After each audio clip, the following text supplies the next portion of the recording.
جناب امیر المومنین ارشاد فرماتے ہیں نہج البلاغہ میں کہ میں علی جو آپ کو بتلا رہا ہوں، اگر آپ اس پہ عمل کرو گے تو میں قیامت کے دن آپ کی نجات کا ضامن ہوگا۔ جناب امیر علیہ السلام کے ان بتلائے ہوئے اصولوں میں سے ایک چیز ہم خبردار کرتے ہوئے جناب امیر علیہ السلام ہمیں بتلاتے ہیں، لوگوں پہ ایک ایسا دور آئے گا جب ان میں صرف قرآن کے نقوش اور اسلام کا صرف نام باقی رہ جائے گا۔ اس وقت مسجدیں تعمیر و زینت کے لحاظ سے آباد اور ہدایت کے اعتبار سے ویران ہوگی، ان میں ٹھہرنے والے اور انہیں آباد کرنے والے تمام اہل زمین میں سب سے بدتر ہوں گے۔ بڑا خطرناک جملہ ہے، مسجدوں میں ٹھہرنے والے، مسجدوں کو آباد کرنے والے اہل زمین میں سب سے بدتر ہوں گے، وہ فتنوں کا سرچشمہ اور گناہوں کا مرکز ہوں گے۔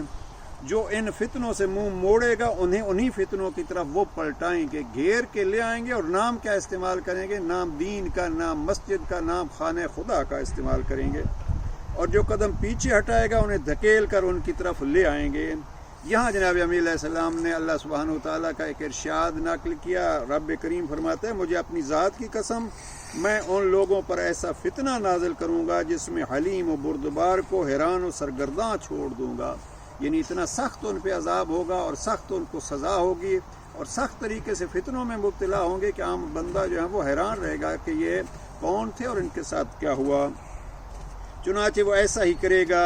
آخر میں جناب دعائیہ جملہ فرماتے ہیں، امام فرماتے ہیں، ہم اللہ سے غفلت کی ٹھوکروں سے عفو درگزر کے خواستگار ہیں۔ نہج البلاغہ حکمت نمبر 369۔